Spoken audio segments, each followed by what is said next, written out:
안녕하세요. 사연에 빠지다의 DJ 민영입니다. 오늘 사연자님은 자존심 다 버리고 꿋꿋하게 살아보려고 했는데 그마저도 쉽지 않는다는데요. 과연 어떤 사연인지 들어보시겠습니다. 오늘도 2가지 사연 준비되어 있는데요. 끝까지 들어주실 거죠? 그럼 바로 시작할게요. 구독과 좋아요 잊지 말고 꾹꾹 눌러주세요. 안녕하세요. 저는 40대 유부녀입니다. 저는 대학 교수인 시부모님을 모시고 사는 한 집안의 맏며느리입니다. 요즘 같은 시대에 시부모님을 모시고 산다고 하면 다들 저를 안쓰럽게 바라보시는데요. 젊은 나이에 벌써 시부모 시집살이 하느라 고생이 많다고요. 하지만 현실은 전혀 그렇지 않습니다. 저와 남편이 시부모님을 모신다기보다는 시부모님 댁에 저희가 얹혀 사는 거나 다름없어요. 남편과 저는 직장 생활을 하다가 만났습니다. 결혼하고도 둘 다 직장 생활을 하며 아들 하나 낳고 잘 살고 있었는데요. 얼마 전에 다니던 회사가 부도 처리가 돼서 둘 다 동시에 직장을 잃고 말았어요. 저희 부부는 당장 재취업을 하겠다고 여기저기 이력서부터 넣었습니다. 하지만 나이도 있고 경력도 있다 보니 그마저도 쉽지 않았어요. 그런데 엎친 데 덮친 격으로 집까지 날리고 말았습니다.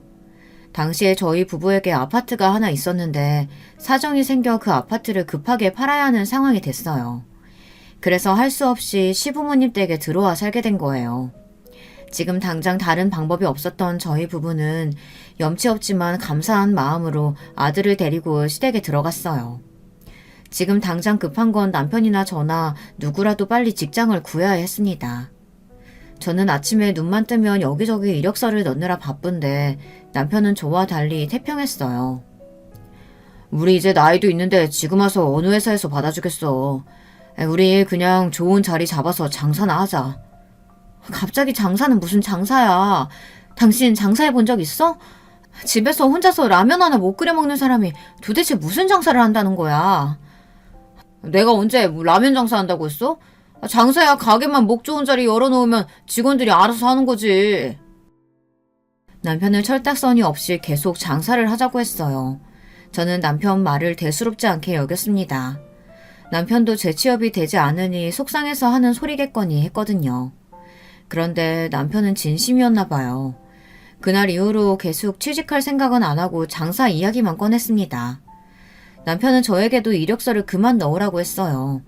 그 정도로 보냈는데 한 군데에서도 연락이 없는 걸 보면 방법이 없는 거라고요. 그러면서 이제 우리에게 답은 장사뿐이랍니다. 물론 남편 말이 다 틀린 건 아니에요. 이력서를 그렇게 넣었는데도 연락이 하나도 없는 걸 보면 저도 심란했으니까요. 그렇다고 저까지 무턱대고 장사하겠다고 나설 수는 없었습니다. 저나 남편이나 직장 생활만 하던 사람인데 하루아침에 백수가 된다고 해서 갑자기 장사를 할 수 있는 건 아니니까요. 거기다가 저희 둘이 가진 돈을 다 합쳐도 동네에 편의점이나 하나 낼 수 있는 금액도 안 됐어요. 돈이야 대출을 받든 어머니 아버지한테 좀 빌리면 되지. 기다려봐. 내가 차리기만 하면 대박나는 아이템 찾아올 테니까. 당신은 걱정하지 마. 저는 설마 했는데 남편은 진심이었어요. 그 길로 은행에 대출을 알아보러 간 남편은 그날 저녁 집에 돌아와 식사하시는 시부모님께 다짜고짜 돈 얘기부터 꺼냈어요. 자기가 현재 직장이 없어 대출이 힘드니 부모님이 좀 도와주시라고요. 남편 옆에 앉아있는데 정말이지 제 얼굴까지 빨갛게 달아올랐습니다. 40이 넘은 아들이 부모 앞에서 돈을 달라고 하니 그 꼴이 너무 민망해서요. 다시 취직할 생각은 나에 접은 거냐? 힘들게 공부하고 10년 넘게 회사 생활한 게 안 아까워? 그 큰 회사도 망하는데 이 나이에 또 어느 회사에 들어가요. 저는 남 밑에서 눈치 보면서 일하는 거 하기 싫어요. 한 푼을 벌어도 제가 일한 만큼 마음 편하게 벌어볼래요. 네 말 무슨 소린지는 아는데 구체적으로 어떤 장사를 하겠다는 건지 제대로 생각은 해본 거야? 애미랑 상의는 했고? 내가 우리 집 가장인데 내가 알아서 하는 거지. 상의는 무슨 상의. 준영이 엄마는 배포가 작아서 큰일 절대 못해. 내가 알아서 저질러야지. 시부모님은 자식들 일이라면 아주 끔찍하세요. 아내인 제가 보기에도 남편 말은 터무니없어 보였는데 시부모님은 남편을 믿고 돈을 빌려주셨어요. 남편은 시부모님께 빌린 돈으로 정말 창업을 했습니다. 옆에서 보는 내내 불안할 정도로 남편은 바쁘게 돌아다녔어요. 도대체 뭘 알고 돌아다니는 건지 싶어 제가 뭘 하고 다니는 거냐고 물어도 대답도 안 해주고 혼자서 신이 나서 뛰어다녔습니다. 신기한 게 남편은 시부모님께 돈을 받아 가게를 차리는 데까지 한 달도 채 걸리지 않았습니다. 저는 아무래도 불안해서 이것저것 꼬치꼬치 물었는데 남편 말이 요즘은 창업을 도와주는 컨설팅 회사가 많아서 돈만 주면 다 알아서 해준다네요. 저는 걱정돼서 남편에게 이런저런 잔소리를 했습니다. 아무래도 믿음이 가질 않아서요. 그게 말이 돼? 우리 돈도 아니고 부모님 돈으로 하는 일인데 더 꼼꼼하게 알아보고 해야지. 그러다 잘못되면 어떡하려 그래. 정말 잘 알아보고 계약한 거 맞아? 당신 나 못 믿어? 왜 자꾸 가장이 하는 일에 일일이 따지고 그래. 당신이나 나나 그래봐야 회사 망하는 것도 모르고 멍청한 짓 하고 있었던 건 똑같아. 그냥 이번에 잔말 말고 내가 하자는 대로 해. 남편은 제가 무슨 소리만 하면 망한 회사 이야기를 들먹이며 가만히 있으라고 했습니다. 거기다가 가게에 투자한 돈도 자기 부모님께 받은 돈이니 자기가 다 알아서 하겠다고 했어요. 저에게는 일절 신경 쓰지 말라고 했습니다. 남편이 그렇게 고집이 센 사람인지 몰랐어요. 물론 믿었던 회사가 망하고 고생을 많이 했으니 화가 나 있는 것도 충분히 이해가 됐지만 우리 가족에게는 중요한 일인데 저와 상의도 안 하고 멋대로 진행해버리니 저로서는 서운하더군요. 어찌됐든 남편은 본인의 계획대로 국밥집을 차렸습니다. 체인이라는데 저는 처음 들어보는 곳이었어요. 남편은 자신만만했습니다. 저더러 앞으로 돈은 자기가 벌 테니 아들이나 잘 돌보라고 하더군요. 그때까지만 해도 저는 남편을 한번 믿어보자 싶었습니다. 지금까지 사회생활을 10년이나 한 사람이고 한 집안의 가장이니 어련히 알아서 하겠지 싶어서요. 그래도 저는 가만히 있을 수만은 없어서 연신 이력서를 넣으며 아들을 돌봤어요. 남편 가게도 가게지만 언제까지 시부모님 댁에 얹혀만 살 수는 없으니까요. 물론 시부모님은 참 좋으신 분들이에요. 시부모님은 몇 년째 같이 살면서도 싫은 소리 한번 하신 적이 없어요. 하지만 며느리인 저로서는 눈치를 안 볼 수가 없었습니다. 제가 수입이 없다 보니 자연스레 시부모님께 도움을 받을 수밖에 없었어요. 남편이 장사를 하고 있긴 했지만 시작한 지 얼마 되지 않아서인지 몇 달 동안 생활비 한 번을 제대로 준 적이 없었거든요. 저희 상황을 눈치채신 시부모님께서 저에게 카드를 주셨어요. 생활비로 쓰라고요. 그러다 보니 시부모님이 아무리 눈치를 주지 않으신다고 해도 저로서는 눈치를 보지 않을 수가 없었습니다. 저는 시부모님이 아침에 출근하고 나시면 집안일이며 살림은 제가 다 알아서 했어요. 돈을 벌지 않는 저로서는 당연한 일이라고 생각했습니다. 그런데 시부모님 카드를 쓴다는 게 생각보다 민망할 때가 많더군요. 제가 어디 가서 돈을 쓰든 전부 다 시부모님께 문자가 가다 보니 돈을 쓸 때마다 생각을 해야 했어요. 아들 간식을 산다거나 장을 볼 때는 그래도 괜찮았는데 제 친구들을 만난다거나 현금을 써야 할 일이 있을 때는 아무래도 곤란했죠. 저는 참다 남편에게 생활비 이야기를 슬쩍 꺼냈어요. 시부모님 카드를 언제까지 써야 하냐고요. 그런데 남편 사정이 좋지 않은지 버럭하더군요. 상황이 좋아지면 어련히 알아서 주겠지. 장사도 안 돼서 짜증나 죽겠는데 돈 가지고 쪼아야겠어? 쪼는 게 아니라 매번 돈 쓸 때마다 시부모님 눈치 보는 게 힘드니까 그러는 거지. 팔자 좋은 소리 하고 있네.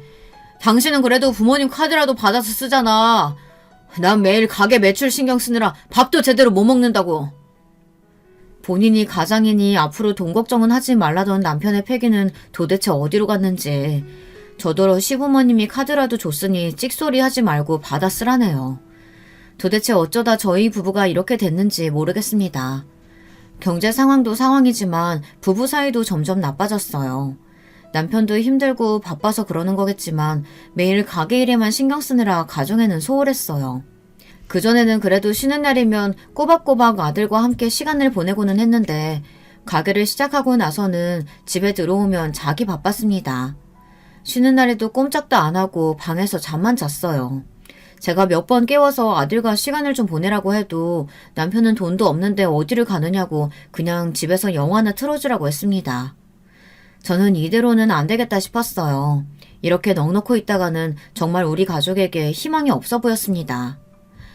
도저히 남편만 믿고 있을 수는 없어서 저는 아들이 유치원에 가 있는 시간만이라도 일을 해야겠다 싶었습니다. 저는 동네의 작은 마트에서 계산을 받는 아르바이트를 시작했어요. 아르바이트 치고 시급도 더 주고 집에서도 가까워서 저는 만족스러웠습니다. 이렇게 해서라도 현금을 조금이라도 모아둬야 나중에 아들 학원이라도 보내줄 수 있을 것 같아서요. 그런데 그마저도 녹록치 않았습니다. 저는 제가 아르바이트를 하는 게 별일 아니라고 생각했는데 시부모님이 느끼시기에는 그렇지 않았나 봐요. 제가 마트에서 일하고 있다는 사실을 동네 분들에게 들어 알게 되신 시부모님께서 결혼하고 처음으로 제게 화를 내셨어요. 너 힘들까봐 우리가 알아서 카드까지 줬는데 동네 마트 나가서 일하면 어쩌자는 거야? 이 동네가 얼마나 좁은 동네인지 몰라서 그래? 어머님, 아버님이 도와주시는 건 너무 감사해요. 그런데 저로서는 시부모님이 나가서 일하시는데 젊은 며느리가 집에서 놀고 있는 게 아무래도 죄송해서요. 네가 하나는 알고 둘은 모르는구나. 네가 우리 집 며느리인 거 이 동네 사람들 다 아는데 교수 시부모가 며느리 마트에서 일하게 한다고 얼마나 다들 뒤에서 수근거리겠어. 듣고 보니 제가 생각이 짧았습니다. 제가 미처 시부모님 생각을 못했어요. 시부모님은 결혼하신 이후 내내 이 동네에서 사셨는데요. 두 분 다 직업도 교수님인데다가 인품도 훌륭해서 동네에서 아주 평판이 좋았습니다. 제가 시부모님 며느리라는 걸 웬만한 동네 사람들은 다 아는데 대단한 교수집 며느리가 마트에서 아르바이트 한다고 하면 시부모님이 민망하실 게 당연했어요. 애미야, 네가 카드만 줘서 아무래도 불편했나 보구나. 여보, 아예 생활비를 좀 넉넉하게 줘, 넉넉하게. 더군다나 시아버지는 제가 시부모님께서 주신 카드가 부족해서 돈을 벌러 다니신다고 생각하셨어요. 시어머니에게 아예 현금으로 넉넉하게 주라고까지 하셨습니다. 저는 너무 부끄러웠어요. 제가 이 정도로 짐이 되는 사람인가 싶어서요. 저는 시부모님께 죄송해서 어떻게든 시부모님께 도움이 되고 싶었습니다. 그래서 그날부터는 시부모님이 시키지 않으셔도 제가 알아서 시부모님 뒤치다꺼리를 했어요. 집안 살림은 물론이고 시부모님 은행 업무나 세탁, 세차 등등 모든 것을 가리지 않고 도와드리며 비서처럼 일했습니다. 그리고 저도 그 전으로 돌아가기 위해 노력했어요. 제 능력으로 취직이 안 되면 다른 공부라도 해서 다시 시작하고 싶었어요. 그러던 중에 시동생이 결혼을 하게 됐어요. 그때도 바쁜 시부모님을 대신해 제가 도울 수 있는 일은 다 도왔습니다. 시동생이랑 동서도 바빠서 결혼 준비를 하기 어려웠거든요.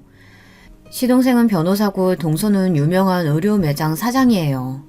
알고 보니 동서의 친정아버지가 패션 회사를 운영하신다고 하더라고요. 동서는 흔한 금수저였어요. 시동생과 동서는 신혼집으로 동서가 원래 살던 집에 들어가 살기로 했대요. 동서가 청담동 토박이라 그 땅값 비싼 청담동 한복판에 30억 넘는 아파트에 살고 있더라고요. 동서가 살던 집으로 시동생이 들어가 사는 게 시부모님은 아무래도 신경 쓰이셨는지 동서 집의 인테리어를 새로 해주기로 하셨어요. 저도 나중에 들은 이야기인데 동서네 처가가 워낙 잘 살다 보니 결혼 준비하는데도 양가가 의견 차이가 좀 있었나 봐요. 동서가 결혼식장이나 신혼여행을 초호화로 하겠다고 해서 시부모님이 좀 당황하셨나 보더라고요. 사업이야 사업하는 분이시라 상관없겠지만 우리는 둘 다 교육자다 보니 몇 천씩 들어가는 호텔 결혼식은 좀 부담되는구나. 오시는 손님들 보기에도 좀 민망하고. 시아버지는 애둘러 말씀하셨어요.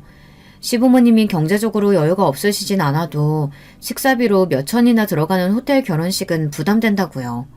그런데도 동서는 아랑곳하지 않았습니다. 에이, 아버님, 그런 거면 진작 말씀하시지 그랬어요. 제가 아버지한테 말씀드려서 신랑 쪽 식사도 우리가 다 계산하시라고 할게요. 저는 무슨 일이 있어도 꼭 그 호텔에서 결혼해야 돼요. 저보다 못 사는 제 친구들도 다 거기서 했단 말이에요. 결혼식이 새 옷 사는 것도 아니고 친구가 했다고 해서 다 따라한다는 게 말이 되니? 양가 형편이 다 다른 거니까 서로 맞춰서 하자. 동서 말이 말도 안 된다며 인상을 구긴 시어머니가 호텔은 절대 안 된다고 다시 다른 식장으로 알아보자고 하셨어요. 그 순간 동서가 기분이 상했는지 표정이 일그러지더군요. 그러더니 한다는 소리가 기가 막혔습니다. 어머니 말대로 서로 맞추려고 이러는 건데요. 우리 집도 수준이라는 게 있는데 왜 어머님 때문에 우리 집 수준을 낮춰야 해요? 저는 제 수준 낮출 생각 없으니까 그냥 제가 맞춰드리는 대로 하세요. 순간 그 자리에 있던 식구들 표정이 다들 어안이 벙벙해져서 벌어진 입을 다물지 못했습니다. 시부모님도 마찬가지였고요. 시동생이 애써 말을 돌려보려고 했지만 이미 분위기는 좋지 않았어요. 시아가 워낙 거침이 없고 자신감이 넘쳐서 그래요. 장인어른도 주변에 보는 눈이 많아서 호텔에서 해야 한다고 하시는 거니까 조금만 이해해 주세요. 시어머니는 동서에게 하고 싶은 말이 많으신 것 같았지만 시아버지의 눈짓에 애써 참았습니다.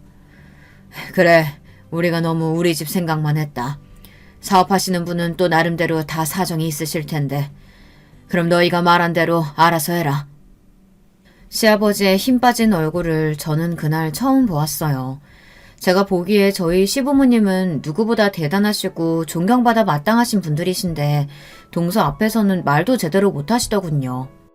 알고 보니 시동생이 다니던 로펌에서 대형 사고를 쳤대요. 고소를 당해 합의금만 몇 억 소송을 당했다는데 그걸 동서 아버님이 해결해 줬다나 봐요. 거기다가 시동생이 로펌을 나오면 시동생 이름으로 사무실도 차려주겠다고 하셨다네요. 동서 아버님이 운영하시는 회사랑 주변에 아는 회사들 재판 관련인들까지 모두 다 시동생에게 맡기기로 하셨고요. 그러다 보니 동서는 누구보다 우리 집에서 갑이었어요. 누구도 동서 말에 토를 달 수가 없었죠. 동서에게 잘못 보였다가는 우리 집에서 가장 기대주였던 시동생마저 거리에 나앉게 생겼으니까요. 시부모님도 애써 동서 비율을 맞춰주고 있었지만 아무래도 마음적으로는 힘드셨는지 시동생 결혼 준비를 저에게 부탁하셨습니다. 나는 시아인지 뭔지 걔랑 이야기하다 보면 아주 머리가 지끈거려서 30분도 같이 못 있겠더라.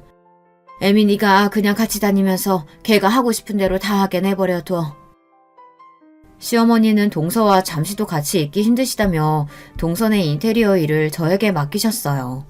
어차피 동서가 하고 싶은 대로 다 할 테니 옆에서 도와줄 것만 도와주고 결제만 하라고 해주셨습니다. 시부모님이 소개해준 인테리어 업체가 있었어요.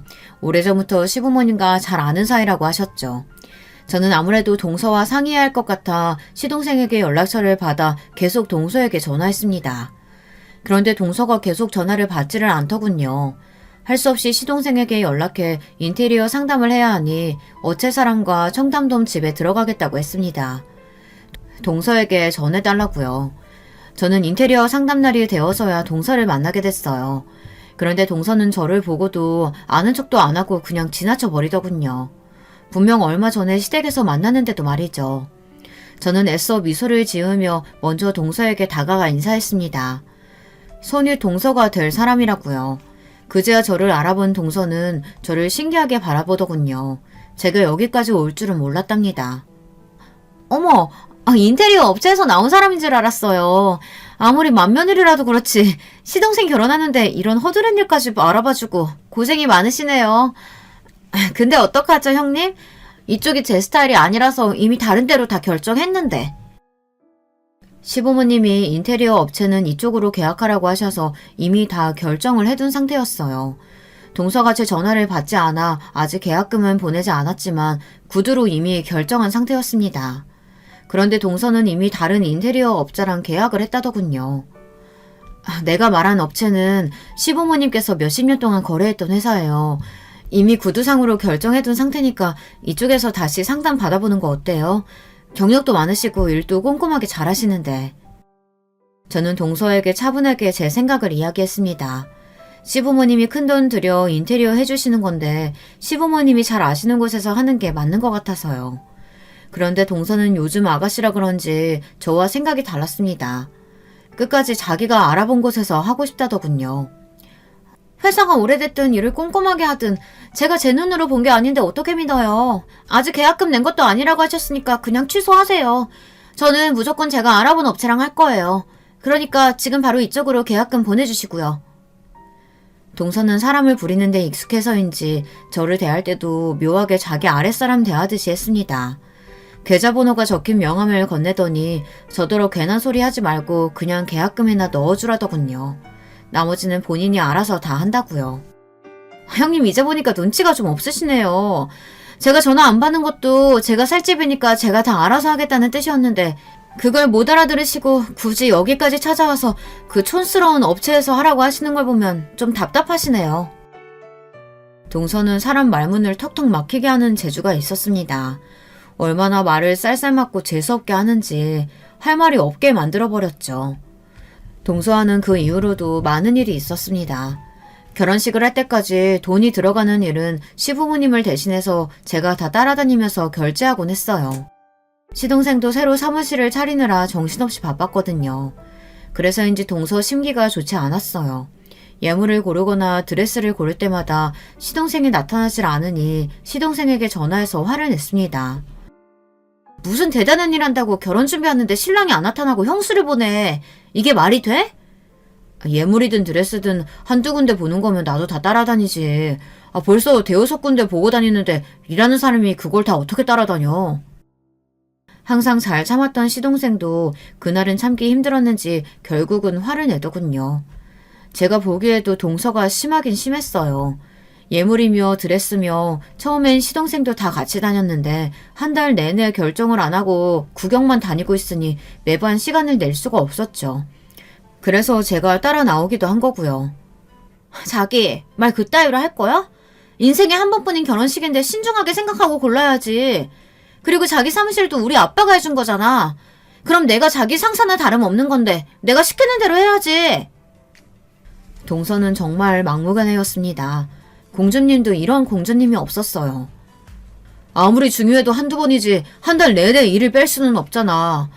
내가 정말 바빠서 그러는 거니까 자기가 이해해줘. 오늘만 형수님이랑 같이 다니면서 골라. 시동생은 그대로 전화를 끊어버렸는지 동서가 핸드폰에 대고 소리를 막 지르더군요. 시동생 욕을 하면서요. 백화점 안에 있던 사람들이 모두 다 동서를 흘깃거리는데도 동서는 전혀 신경 쓰지 않았습니다. 가만 보면 동서는 화를 잘 참지 못하는 것 같아요. 동서의 모습에 저는 당황스러웠습니다. 동서 예물이랑 드레스를 골라주러 나왔다가 저까지 이게 무슨 망신인가 싶어서요. 그런데 문제는 동서는 시동생에게 화가 난 걸 저에게 풀었다는 겁니다. 그날 함께 들어간 예물숍은 명품이라 굉장히 비쌌는데요. 그런데도 이것저것 많이도 고르더군요.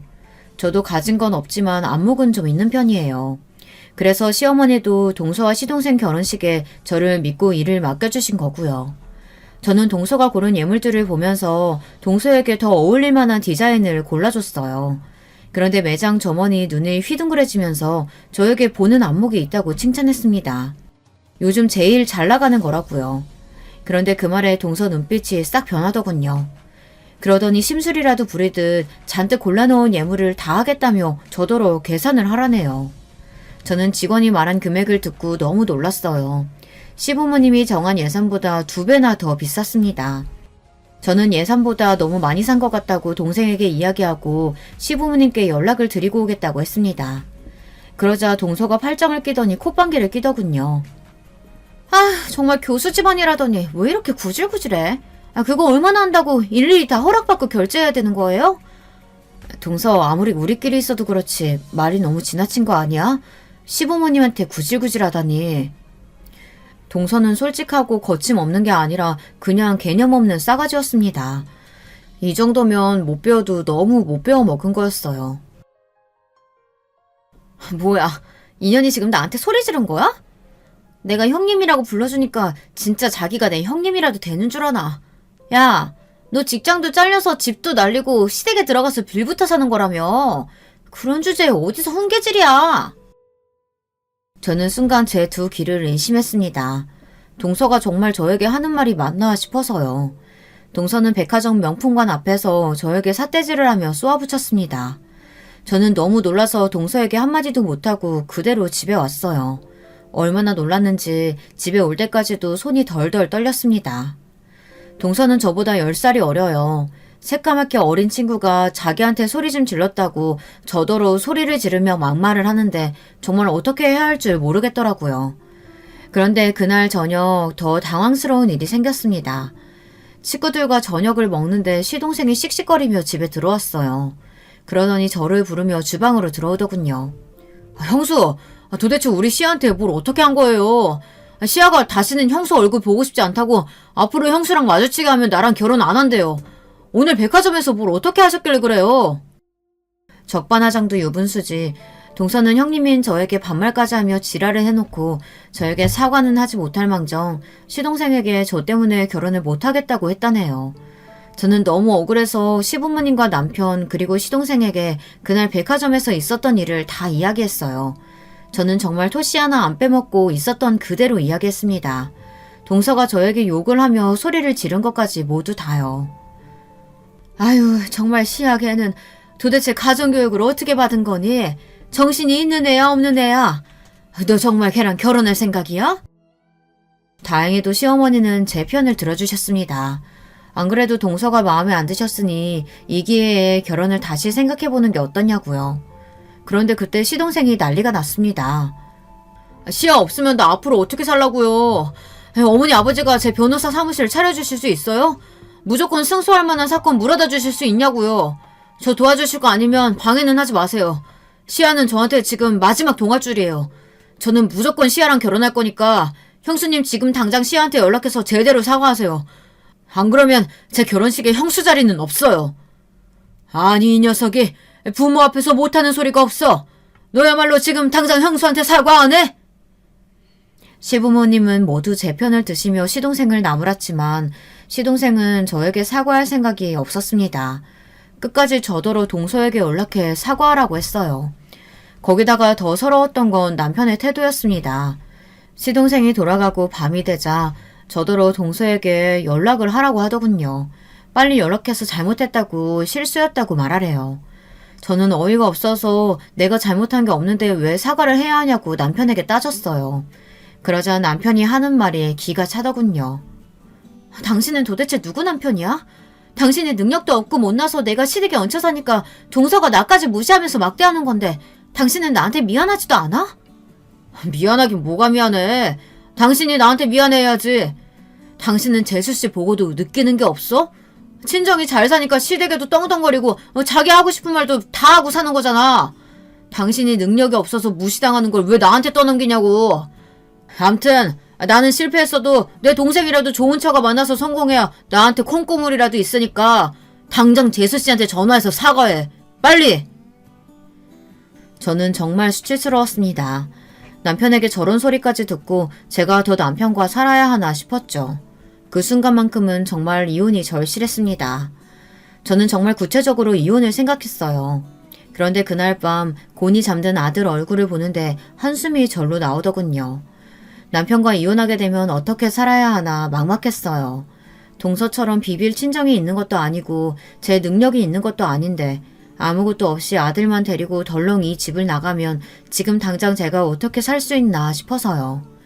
저는 스스로가 너무 한심했습니다. 그런데 그런 제 마음을 아신 건지 다음날 시부모님이 저를 불러 위로를 해주셨어요. 시어머니가 직접 동서에게 전화해서 앞으로는 서로 부딪히지 않게 조심하라며 잘 타일렀으니 걱정하지 말라고요. 저는 순간 눈물이 왈칵 쏟아졌습니다. 사실 그날 아침까지만 해도 정말 제가 동서에게 전화해서 미안하다고 내가 실수했다고 사과를 해야 하나 고민했거든요. 자존심 다 버리고 제가 살기 위해서요. 그런데 그런 제 마음을 먼저 아시고 시부모님이 나서서 위로를 해주시니 눈물이 절로 쏟아졌습니다. 사실 시부모님이 동서에게 이야기했다고 해도 동서가 말귀를 알아들을 사람은 아니에요. 단지 결혼식 날 저를 못 들어오게 하지는 않을 정도겠죠. 그렇게 시간이 흘러 동서와 시동생이 결혼을 했습니다. 이제는 정말 저와 동서가 한 가족이 된 거였죠. 결혼하고 한 가족이 됐다고 해도 각자 사는 게 바쁘다 보니 사실 만날 일이 별로 없었어요. 명절이면 동서는 항상 해외여행을 가거나 이런저런 핑계를 대며 시댁에 오지 않았기 때문에 결혼한 이후 더 볼 일이 없었습니다. 시부모님 생신 때나 잠깐 얼굴을 비치고 가는 게 전부였죠. 저도 시부모님도 그게 더 편해서 굳이 동서와 만날 일을 만들지 않았어요. 그러던 중 집안에 격경사가 생겼습니다. 제가 둘째를 임신했을 때 동서도 아이를 가졌어요. 그래서 같은 해에 아이를 낳았습니다. 그 이후로 저는 동서와 다시 부딪힐 수밖에 없었어요. 정확히 말하자면 제가 동서에게 납작 엎드릴 수밖에 없었죠. 남편 가게가 망하기 직전까지 갔어요.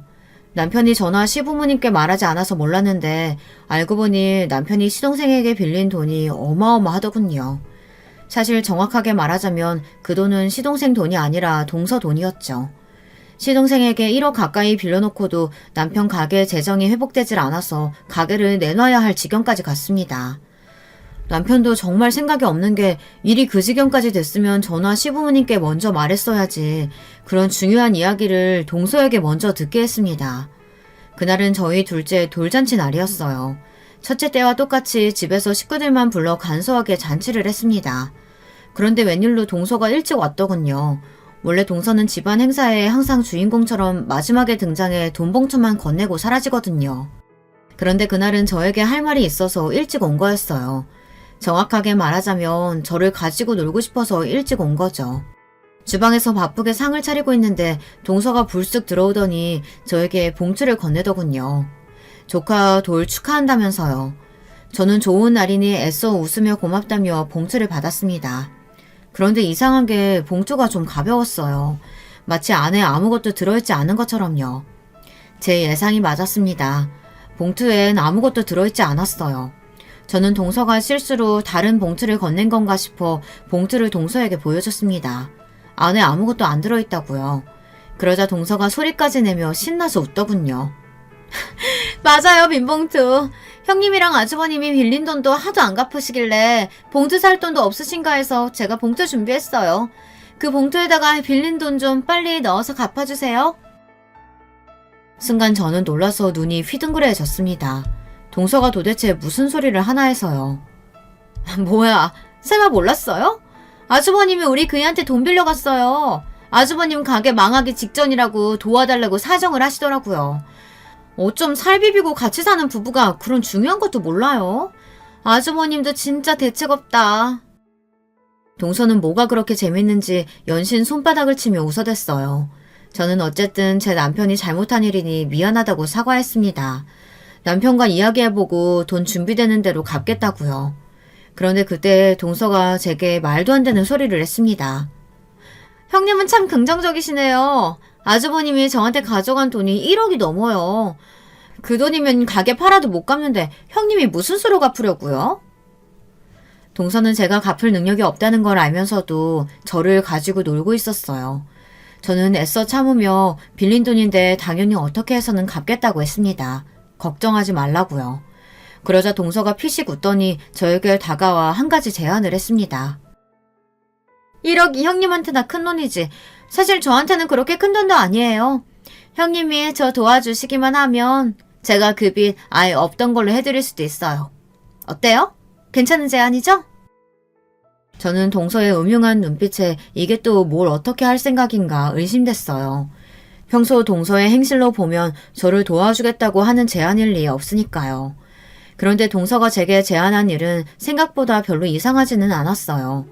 동서를 도와 조카를 좀 돌봐달라는 얘기였죠. 동서가 고용한 보모가 또 그만두나 보더군요. 시부모님께 들어서 저도 익히 알고 있기는 했어요. 동서가 아이 보는 걸 너무 힘들어해서 조카가 태어났을 때부터 보모를 구했는데 보모가 한 달도 못 버티고 나간다고요. 당연한 일이죠. 동서 성격을 아는데 그 성격을 받아줄 부모가 어디 있겠어요. 동서는 사람을 구하다 안 되니 저에게까지 부탁을 한 거죠. 이 사람 저 사람 다 써봤는데 영 마음에 안 들어서요. 형님은 애를 둘이나 키운 육아 베테랑이니까 얼마나 잘하시겠어요. 거기다가 우리는 남도 아니고 가족이니까 어련히 알아서 잘 봐주시겠죠. 딱 2년. 어린이집 가기 전까지만 도와주세요. 동서는 어울리지 않게 콧소리까지 내며 제게 아양을 떨더군요. 그 모습이 웃겨서 더 즐기고 싶었지만 동서 성격을 잘 아는 저로서는 동서와 어떤 식으로든 엮이고 싶지 않아 동서의 제안을 거절했습니다.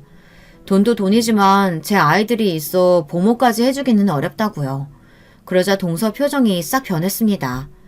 그러더니 특유의 건방진 표정을 지으며 턱을 바짝 쳐들더군요. 와, 거지 같아도 꼴의 가족이라고 좋게 이야기하려고 했는데 안 되겠네. 형님은 지금 내가 하는 말이 부탁 같아요? 이거 명령이에요. 우리 연지 안 봐주면 지금 당장 아주버님 고소할 거니까 그런 줄 아세요. 동서는 생각한 것보다 훨씬 더 미친년이었습니다. 제가 조카를 못 봐주겠다고 했더니 곧바로 남편을 고소하겠다네요. 자기를 무시하면 어떻게 되는지 똑똑히 보여주겠다면서 저희 남편 콩밥을 먹게 해주겠대요. 저는 그날 저녁 곧장 남편에게 따졌어요.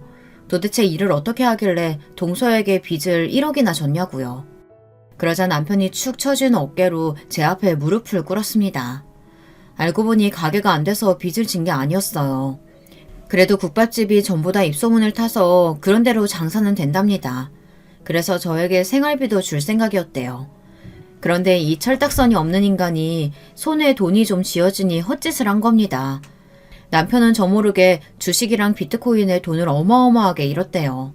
그 돈을 막으려고 여기저기서 돈을 끌어다 쓰다 결국은 시동생에게까지 손을 벌린 거죠. 저는 서러워서 그 자리에 주저앉아 버렸습니다. 제가 지금까지 이런 인간이랑 애를 둘이나 낳고 살았다는 게 후회가 됐어요. 하지만 이러고 있을 때가 아니었습니다. 저라도 정신 차려야 했어요. 저는 남편에게 동서가 한 말을 그대로 전했습니다. 제가 조카 보모를 해주면 빚을 다 탕감해 주겠다고요. 그리고 제가 보모를 해주지 않으면 남편을 고소하겠다고 한 말도 했습니다. 그러자 남편이 당황하더군요.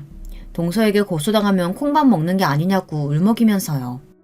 그런데 순간 남편 얼굴이 바뀌더니 갑자기 얼굴에 화삭이 돌았어요. 그러더니 저더러 차라리 잘 됐다네요. 어쩌면 이게 기회인지도 모르겠다. 당신이 애 보는 거 잘하잖아. 재수씨 말이 우리 애들 보면서 같이 연지만 봐주면 우리 빚 다 없는 셈 해주겠다는 거 아니야. 뭘 고민해. 무조건 해야지. 그 순간 남편에게 눈꽃만큼 남아있던 정남이가 뚝 떨어지고 말았습니다. 제가 지금까지 어떻게 살았는데 아무리 생각이 없어도 그렇지 자기가 사고치고 진 빚을 저더러 갚으라뇨. 그것도 그 재수없는 동서녀의 시중을 들면서요. 저도 도저히 이렇게 살 수는 없었습니다. 저는 남편에게 이혼을 선언했어요. 당신은 생각이 있니 없니? 지금 나더러 그 재수없는 년 옆에서 시녀 노릇을 하라는 거야? 그까지 돈 때문에? 나 당신이랑 더는 못 살아. 이혼해! 그 순간 문 밖에서 우는 소리가 들렸습니다. 저희 큰아들이었어요. 방 안에서 저와 남편이 큰 소리를 내자 큰아들이 걱정됐는지 방에 왔다가 저희 부부가 하는 소리를 들었나 봐요. 거기다가 아들 옆에는 시어머니까지 계셨죠. 아무리 속상하고 화가 나도 그렇지 시부모도 있고 자식도 있는 집에서 부모가 이혼이라는 소리를 꺼내면 되겠어.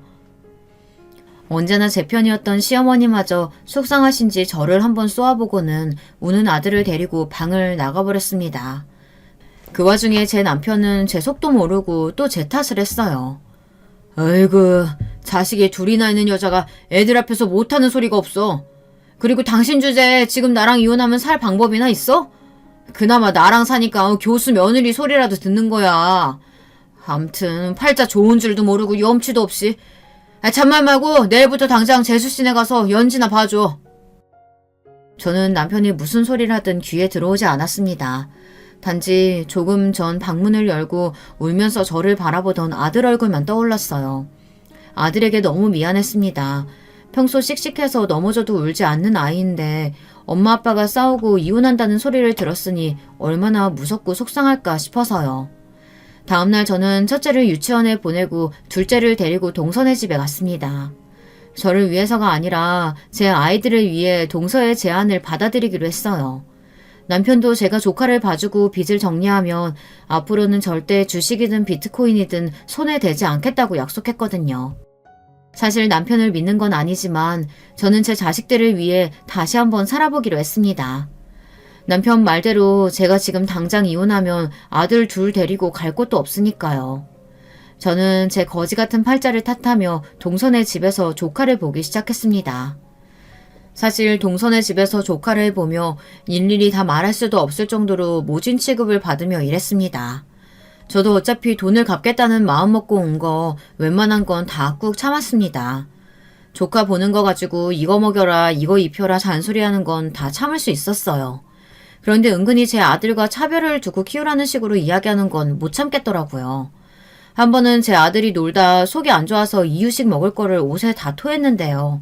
제가 여벌옷을 안 가지고 와서 조카 옷을 좀 입혔습니다. 그랬더니 동서가 아주 노발대발 난리를 치더군요.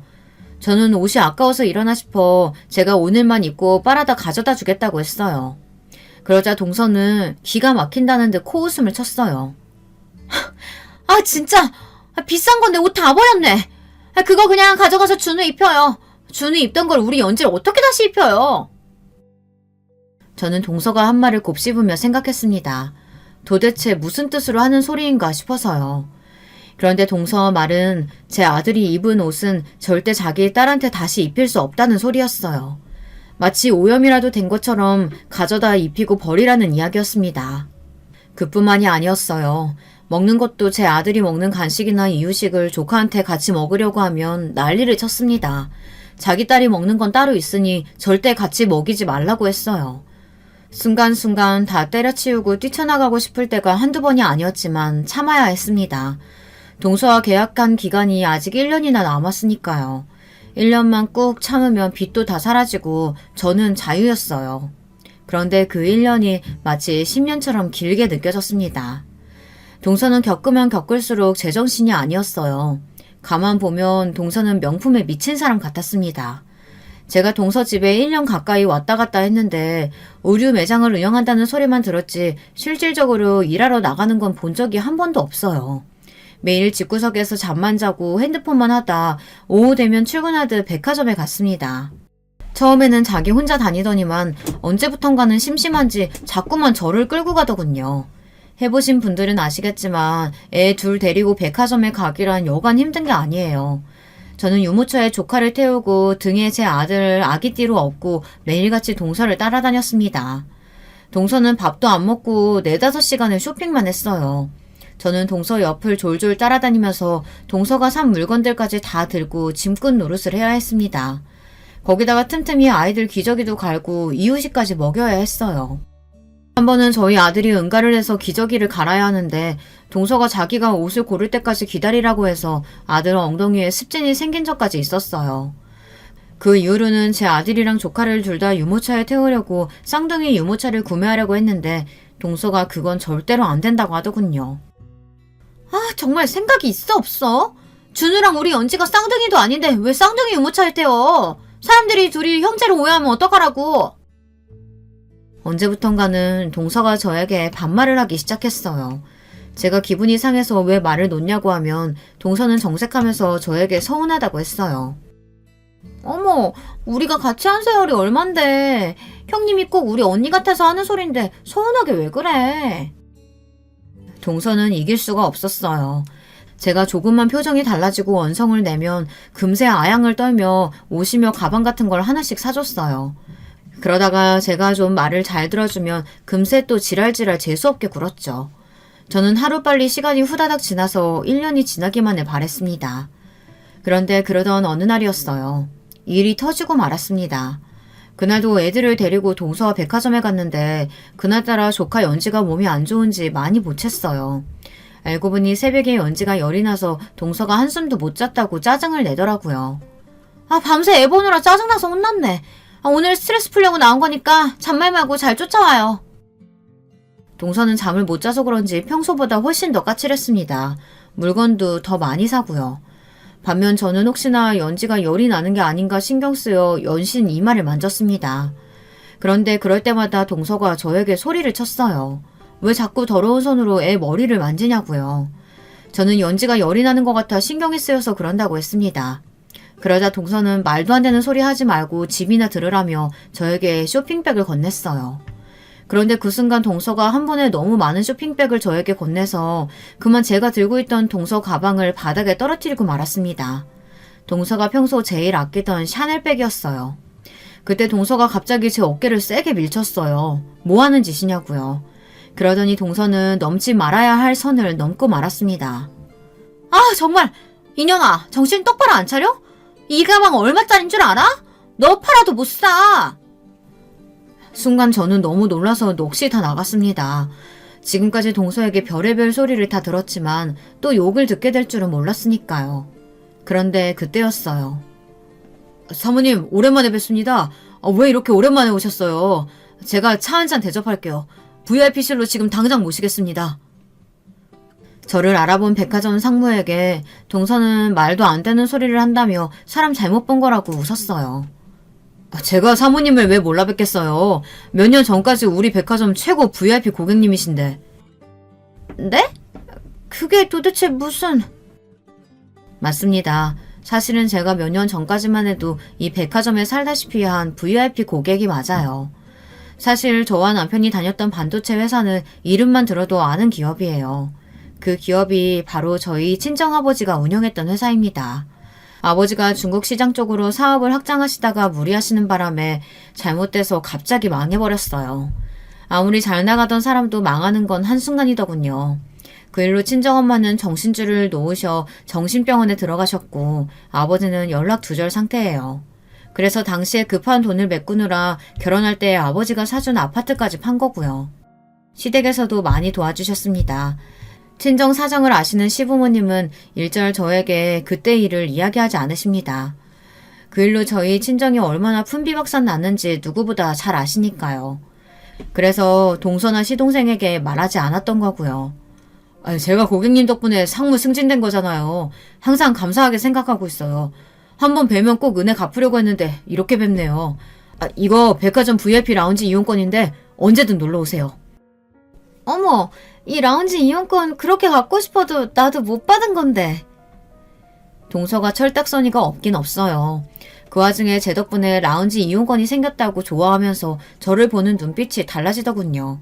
동서가 하도 꼬치꼬치 물어서 옛날 이야기를 좀 해줬더니 한다는 소리가 기가 막혔습니다. 이제야 이해가 됐네. 형님이 쥐뿔도 없으면서 논도 높고 안목이 좀 있다 싶었더니 이게 다 나랑 같은 부류라서 그랬구나? 돈 많은 집에서 편하게 살다가 갑자기 거지 됐으면 진짜 힘들었겠다. 동서는 그날부터 저를 대하는 방식이 좀 달라졌습니다.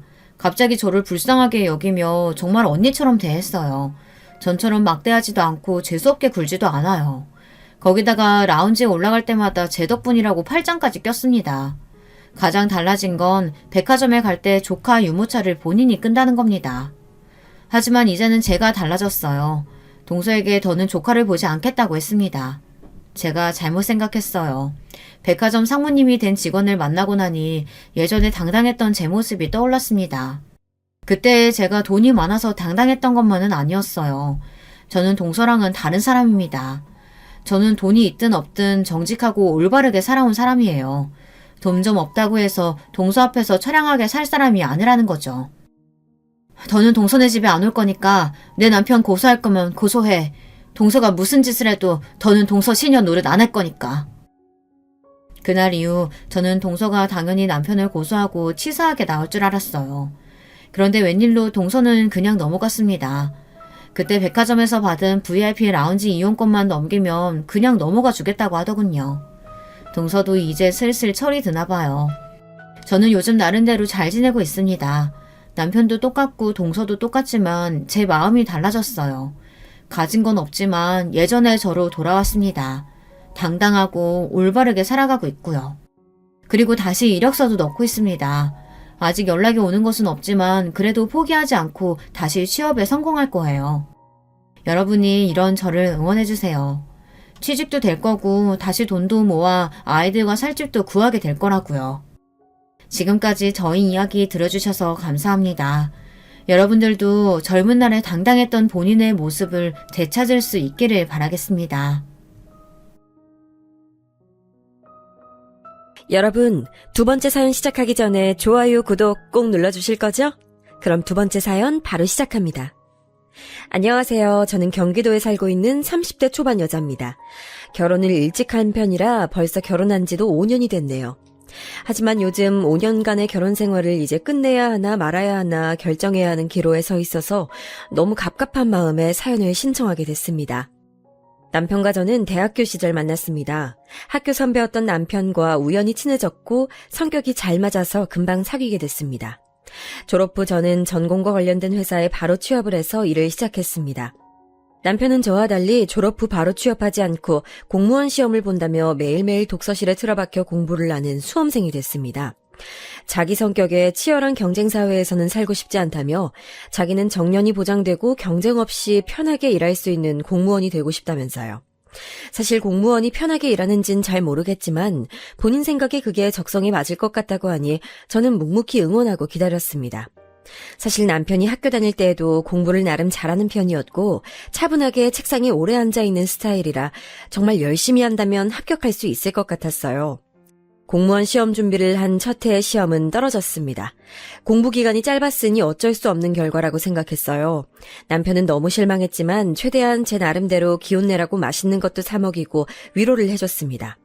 평소에도 남편이 공부만 한다고 밥도 잘 못 챙겨 먹고 있는 것 같아서 독서실에서 먹을 수 있는 간단한 간식이라도 자주 사다가 채워주고 일주일에 하루 공부를 쉬는 날에는 공기 좋은 곳에 잠깐이라도 가서 같이 바람 쐬고 평소에 가보고 싶어 했던 식당도 데려가서 밥도 사주고 했습니다.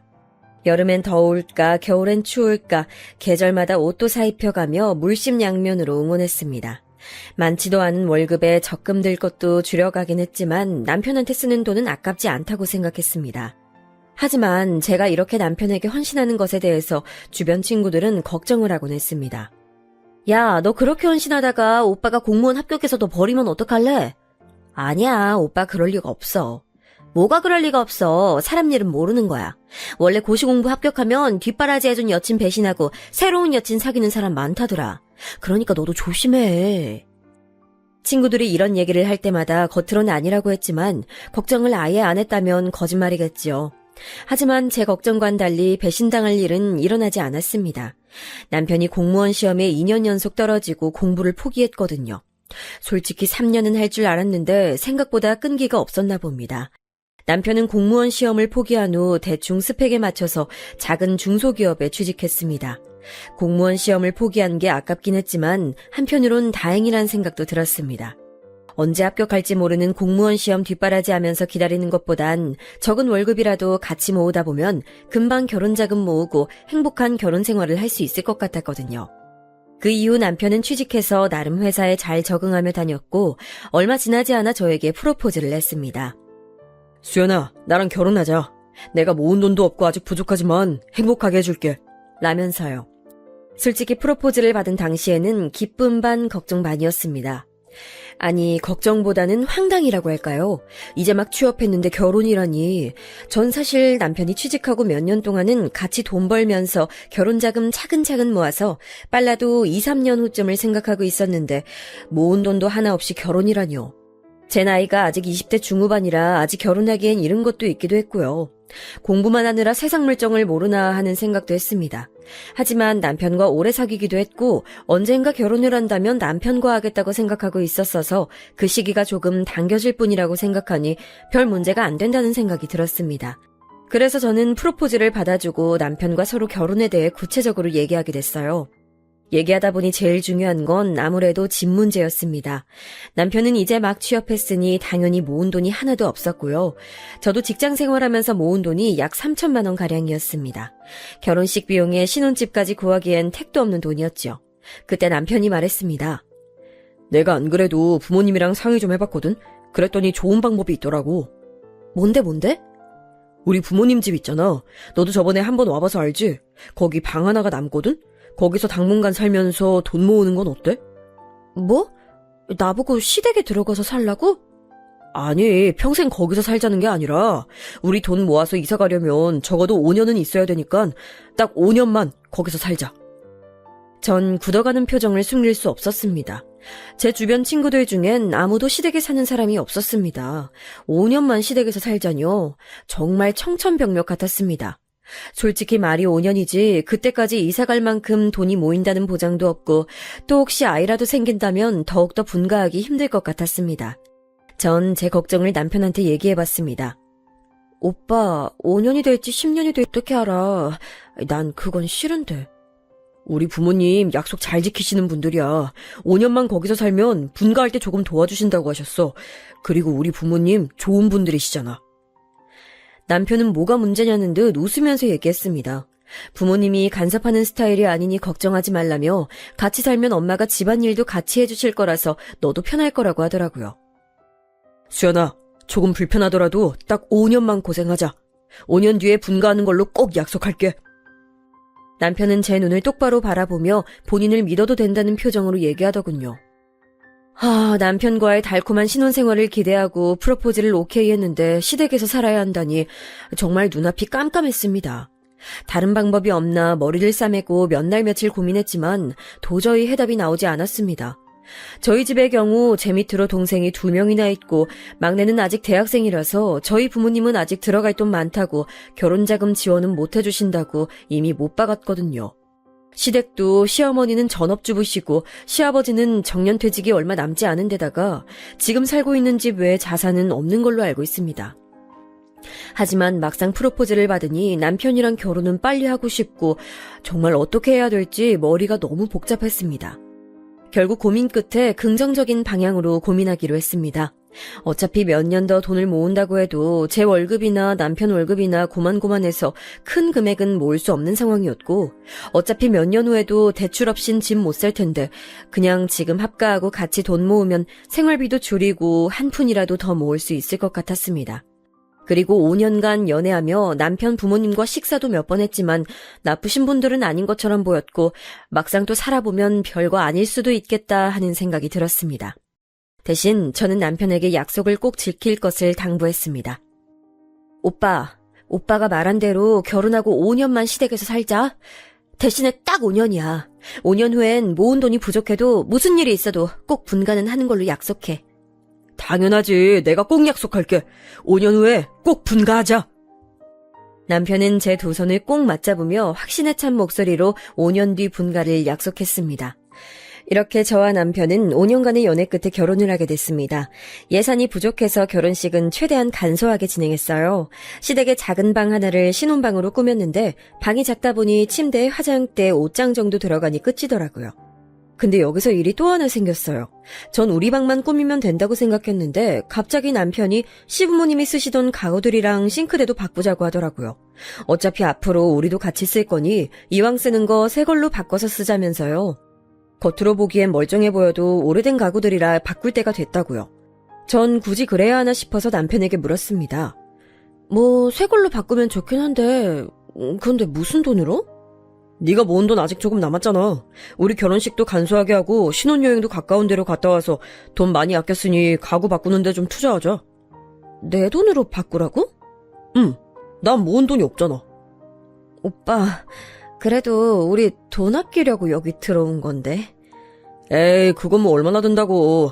앞으로 내가 열심히 돈 벌고 용돈 아껴 써서 생활비에 최대한 보탤게. 그러니까 우리 새로운 가구로 신혼 느낌 내보자. 거기다 여기엔 시어머니도 한몫했습니다. 아유, 가구가 다 낡아서 이거 다 중고로 팔든가 해야 되는데 아유, 못 쓰겠네. 소파도 푹 꺼졌고 아유, 세아가 보이지? 네? 제 눈엔 괜찮아 보이는 것 같기도. 괜찮기는 넌 보는 눈도 없다 얘. 다 못 써서 버릴 지경의 가구를 보고도 그런 말이 나와? 참나. 아유, 우리가 뭐 너희한테 꼭 해달라는 거 아니야. 그러니 지레 겁먹을 거 없어. 시어머닌 그런 식으로 툭툭 말씀을 내뱉으셨는데 그 말들은 모조리 제겐 부담으로 자리 잡았습니다. 결국 남편의 신혼 느낌 내보자는 말과 더불어 못 이기는 척 소파, TV장, 싱크대, 식탁 등 가구 여러 개를 제 남은 돈으로 최대한 맞춰서 새로 바꿨습니다. 돈은 생각보다 어마어마하게 들었고요. 나중에 쓴 돈을 계산해보니 이 돈이면 왜 여기를 굳이 들어온 건가 싶기도 했네요. 그래도 새 가구로 바꾸고 보니 낡았던 집이 조금은 화사해져서 기분은 좋더라고요. 물론 거실에 나가면 어머님과 아버님이 소파에서 TV를 보고 계신다는 점이 조금 불편했지만 그래도 방에 들어오면 마치 20살 넘어 처음 자취할 때처럼 기분이 새롭고 좋았습니다. 그렇게 시간이 지나 시댁에서 산 지 3개월. 여기까진 나름 괜찮았습니다. 아침엔 출근 준비하느라 정신없고 출퇴근 거리가 좀 멀다 보니 6시에 일찍 퇴근해도 집에 오면 7시 반이었습니다. 시부모님과 함께 지내는 시간은 저녁 시간뿐이었죠. 저녁엔 어머님이랑 같이 집안일도 하고 밤늦게 어른들 주무실 때는 방에서 혼자 취미생활도 잠깐씩 했습니다. 혹시 알아보시는 분 있으실까봐 자세인 말씀 못 드리지만 수공예로 작은 액세서리 만드는 취미가 있었거든요. 결혼 전부터 했었는데 너무 재밌고 또 나름 소질도 있어서 꾸준히 재료를 구입해서 만들게 됐습니다. 낮에 직장에 있다 보니 택배는 주로 집에 계시는 어머님이 받아주셨는데요. 근데 택배를 몇 번 받아주시다가 어느 날은 갑자기 저한테 짜증을 확 내시더라고요. 예, 너 이런 건 대체 왜 자꾸 사는 거니? 어머니, 이거 저 취미로 하는 거예요. 저번에 제가 하나 만들어 드렸잖아요. 새로운 것도 만들어 보려고요. 이런 거 만들어서 대체 어디에 쓰려고? 그냥 취미로 하는 거예요. 어머님이 TV 보시는 것처럼 저도 재미로 하는 거예요. TV 보는 건 돈 안 들잖아. 방도 좁은데 이런 쓰잘데기 없는 거 자꾸 사다가 쌓아놓지 말고 애 만들 생각이나 해라. 밤마다 이딴 거나 만들고 있으니 아유, 이거 뭐 어디다 쓰지도 못하는 거 뭐 한다고 자꾸 만드는지, 아유. 어머님은 어느 순간부터 제가 취미 생활하는 게 언짢으셨나 봐요. 제가 제 돈으로 제 방 안에서 조용히 하는 건데도 싫어하시더라고요. 왜 그러시는지 이해가 안 돼서 남편에게도 슬쩍 말해봤지만 짜증만 돌아왔습니다. 그래, 엄마 말이 맞아. 나도 거슬렸다고. 엄마 말대로 그거 재료 좀 작작 사라. 우리 돈 모아서 분가하기로 한 거 아니었니? 이거 재료비 얼마나 한다고 그래. 끼케야 한 달에 몇만 원인데 자기는 담배값으로 일주일에 몇만 원씩 나가잖아. 담배랑 이거랑 같냐? 담배는 안 피우면 금단 현상이 있으니까 어쩔 수 없이 피우는 거라고. 그럼 담배를 끊으면 되는 거 아니야. 진짜 어이없네. 아유, 말이 안 통한다. 됐다. 시끄럽게 하지 말고 말 걸지 마. 짜증나니까. 남편은 인상을 팍 쓰더니 이불을 걷어차고 돌아 누웠습니다. 도대체 왜 제가 제 취미 활동으로 이런 구박을 받아야 하는 건지 달래줄 줄 알았던 남편마저 그렇게 말하니 너무 섭섭했어요. 결혼 전에 자상했던 남편은 어느 순간부터 짜증이 늘고 성격이 이상하게 변했습니다. 남편뿐만이 아니었어요. 결혼 초반에는 남편과 싸우면 중재 입장을 취하시던 시부모님도 어느 순간부터는 잘잘못을 따지지 않고 무조건 남편 편을 드시더라고요. 본인 아들이 회사에서 스트레스를 많이 받으니 저보고 이해하라면서요. 저도 맞벌이 하니까 스트레스 받는 건 똑같은데 말이죠. 그래도 본인 아들이 성격이 꼼꼼하고 완벽주의 성향이라 저랑 스트레스 받는 양이 다르다네요. 저보고 어디 가서 이렇게 세심하고 꼼꼼한 남편 만날 수 있을 줄 아냐면서 남편이 공무원 합격만 했어도 저랑 결혼하는 거 반대했을 거라는 막말까지 하시더라고요. 어머님, 말씀이 너무 심하신데요? 반대라뇨. 어떻게 그런 말씀을. 예, 내가 누누이 말하잖니. 얘 그릇이 큰 애다. 뭘 해도 될래라고. 근데 네가 괜히 쪼잔스러운 걸로 싸움 걸어 애 스트레스 받게 하고 기죽이면 나가서 일을 제대로 할 수 있겠니? 그게 난 불만이라는 거야. 가뜩이나 일하느라 힘들고 스트레스 받는 애를 왜 쥐잡듯 잡고 볶아대? 우리 땐 여자면 그저 순종하고 남편 뒷바라지 하는 게 도리였어. 내가 너한테 뭐 큰 거 바랐니? 도리만 하라고, 도리만. 어이가 없어 말이 나오지 않았어요. 이렇게 시부모님이 저를 막대하기 시작하면서 간섭도 점점 심해졌습니다. 나중엔 점잖으시던 아버님까지 가세해서 저를 힘들게 하시더라고요. 심지어 아버님의 행동은 정말 다른 의미에서 소름이 끼쳤습니다. 언젠가부터 아버님은 매일매일 제가 퇴근하는 시간을 30분 단위로 체크하면서 오늘은 왜 늦었는지 본인에게 보고하게끔 하셨습니다. 제가 요새 일이 많아서 그렇다고 하면 저랑 같은 직종에서 일하는 본인 친구 아들에게 전화하여 그 업종이 진짜로 그렇게 일이 많은 건지 묻기도 하고 제 회사 이름을 대면서 그 회사가 정말 바쁜 철이 맞는지 확인해보라는 둥 저의 퇴근 시간에 집착을 하셨습니다. 회사원이 당연히 일이 많으면 야근할 수도 있는 건데 많이도 아니고 한두 시간 야근하고 늦게 끝나는 것도 못 믿어오신지 제 뒷조사를 하고 다니시는 게 너무 소름 돋았습니다. 혹시라도 제가 퇴근하고 남자라도 만나고 다닐까봐 그러시는 걸까요? 언제 한 번은 그걸 물어본 적도 있었어요. 아버님, 왜 자꾸 그러시는 거예요? 제가 혹시 뭐 딴 생각이라도 할까봐요? 저 그런 애 아니에요. 하지만 그때마다 아버님은 헛기침을 하시곤 자기 방으로 들어가 버리시더라고요. 그뿐만 아니었습니다. 도대체 제 앞으로 온 우편물과 택배는 왜 이렇게 마음대로 열어보시는지 제가 낮에 집에 없다 보니 바로바로 확인할 수 없는 걸 굳이 꼭 먼저 열어보시더라고요. 제가 쇼핑몰에서 산 옷들까지 말입니다. 아버님 택배요. 제가 열어봐도 돼요. 혹시 저 번거로울까봐 해주시는 거면 밤에 제가 퇴근하고 와서 해도. 아니 그게 아니고 너 이 옷은 도대체 왜 산 거냐? 보니까 장롱에 네 옷이 수두룩 빽빽이더만. 그건요. 제가 이번에 친구 결혼식을 가서 하객 원피스가 필요해서요. 내 다른 말 안 하마. 결혼한 여자가 자꾸 겉멋에 지중하고 다니는 거 보기 안 좋아. 거의 벽에 대고 말하는 꼴이었어요. 그러면서 이건 왜 샀니 저건 왜 샀니 돈이 남아도냐는 둥 휴대폰 요금 고지서에 이 금액은 뭐냐는 둥 제가 가입한 휴대폰 부가 서비스까지 뭐냐고 참견하고 물으시는데 어떤 건지 하나하나 말씀드려야 했어요. 전 원래 독립적인 성격이라 이렇게 하나하나 참견을 당하는 게 너무 스트레스였습니다. 맘대로 열어보시는 것도 기분이 나빴지만 그걸 또 굳이 저한테 와서 꼬치꼬치 캐묻는 것도 정말 힘들었어요. 대충 대답하고 넘어가려고 해도 원하시는 답이 나올 때까지 물고 늘어지셨거든요. 그러고선 사소한 걸로 꼬투리를 잡고 저를 무능력하고 낭비하는 사람으로 만들고서야 직성이 풀리셨습니다. 정말 이 피말리는 기분을 글로 다 적을 순 없지만 정말 당해보지 않으면 알 수 없는 고통이었습니다. 그리고 결혼 초반에는 집안일도 어머님과 같이 했는데 어느 순간 돌아보니 거의 저 혼자 모든 집안일을 다 하고 있더라고요. 아버님이야 원체 집안일에 손 하나 까딱 안 하시는 분이라 기대도 안 했지만 하루 종일 집에만 계시는 어머님은 제가 이 집에 살기 시작한 지 3달째 됐을 무렵부터 자꾸 여기저기 아프다고 하시기 시작했어요. 어제는 머리가 아프고 오늘은 허리가 아파서 못 움직이시겠다고요. 퇴근하고 집에 가면 설거지거리가 한가득, 빨래가 한가득이었습니다. 심지어 제가 퇴근하기 전에 아버님과 어머님이 먼저 식사를 하시고 그대로 설거지통에 두시는 거였어요. 처음엔 남편도 설거지를 거들어서 하려고 했는데 어머님이 눈치를 몇 번 주니까 남편도 그냥 나 몰라라 하고 침대에 드러눕더라고요. 어머님은 외동아들 손에 물 묻히는 거 싫으시다네요. 그래서 퇴근하고 제 일과는 집에 도착하자마자 겉옷부터 벗고 설거지부터 하는 게 일과였습니다. 설거지를 하고 난 후 밥을 차리고 남편과 함께 밥을 먹고 있으면 어머님이나 아버님이 오늘은 어디가 지저분하더라 청소기 좀 돌려야겠다라고 말씀을 하셨습니다. 어머님은 오늘 허리가 안 좋아서 쉬셔야 된다고요. 어머님, 그렇게 많이 아프시면 병원을 가시는 게 좋지 않을까요? 예, 내가 알아서 한다. 병원비가 얼마나 비싼데. 넌 하여튼 돈 아까운 줄은 모르더라. 네가 그 돈 내줄 거 아니면 아무 말 하지 마. 네, 이렇게 병원을 가셔라 해도 절대 안 가십니다. 남편을 일찍 낳으셔서 올해 연세가 50대 중반이신데도 거의 산송장처럼 누워서 TV만 보고 계십니다. 그런데 주말마다 동네 친구분들이랑 여기저기 산책이며 등산이며 나가시는 거 보면 허리가 아프신 것도 아닌 것 같은데 말이죠. 근데 거기다 대고 어머니 꾀병 좀 그만 부리세요 할 수도 없는 노릇이고요.